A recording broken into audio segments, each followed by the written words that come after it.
Сақтандыру және оның қазіргі қоғамдағы рөлі, жоспары.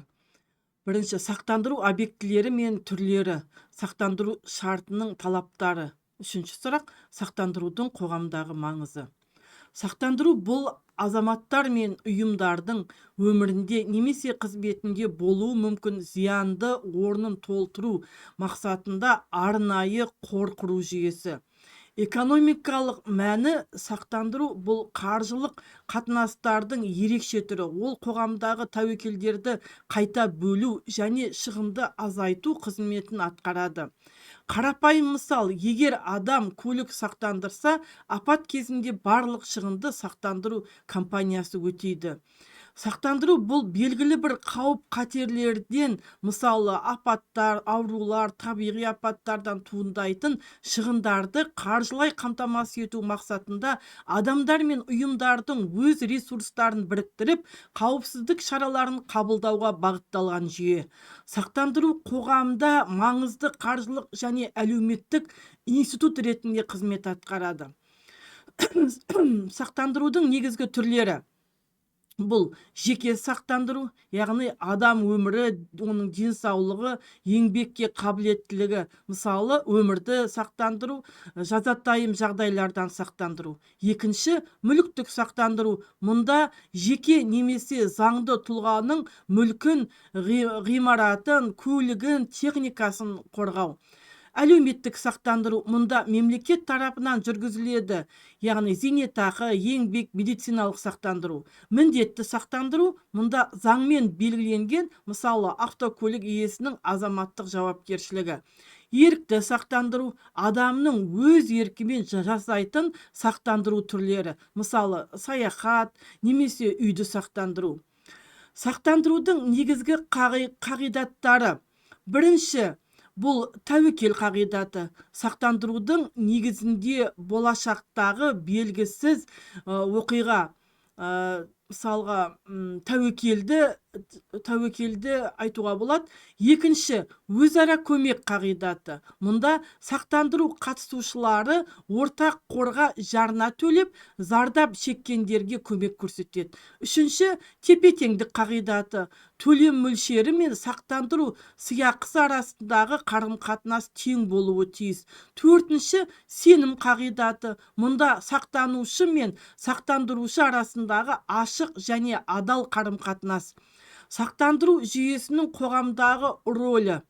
Сақтандыру тек жеке тұлғалардың қорғанысы ғана емес, сонымен қатар бүкіл қоғамның тұрақтылығына әсер етеді. Бірінші, экономикалық рөлі. Мұнда тәуекелдерді азайтады және бизнесті қорғауға көмектеседі. Инвестициялық капиталды қалыптастырады. Бұнда сақтандыру компаниялары қаржы нарығына инвестиция салады. Ұлттық экономиканың тұрақтылығын қамтамасыз етеді. Келесі, әлеуметтік рөлі. Мұнда азаматтардың әлеуметтік қауіпсіздігін арттырады.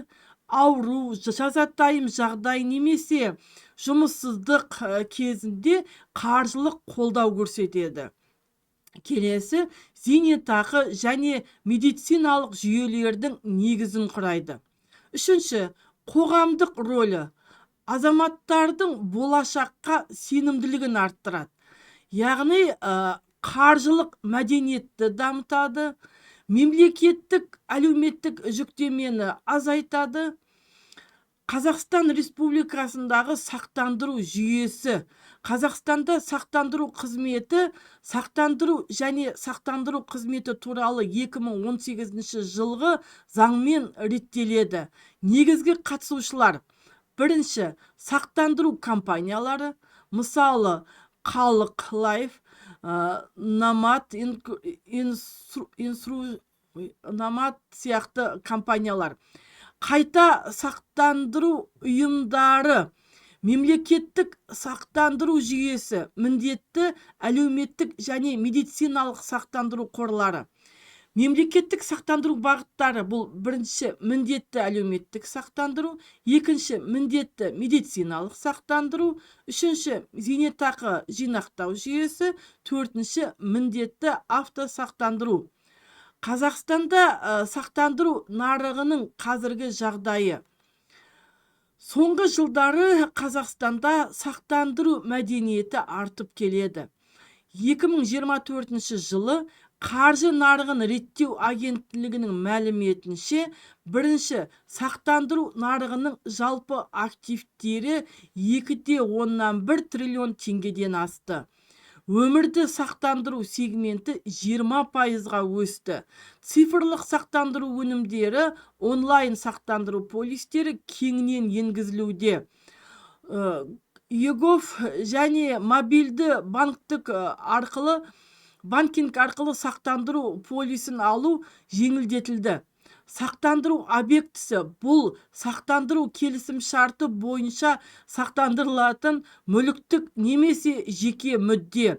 Яғни сақтандыру объектісі сақтанушының белгілі бір тәуекелден қорғауға тырысатын құндылығы.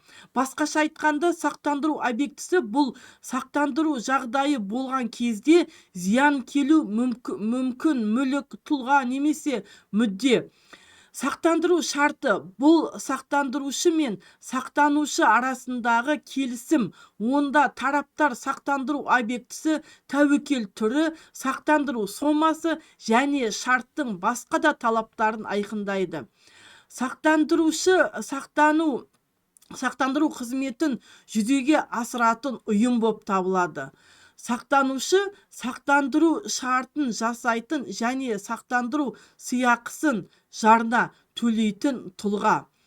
Қоғамдағы қаржылық тұрақтылықты қамтамасыз етеді.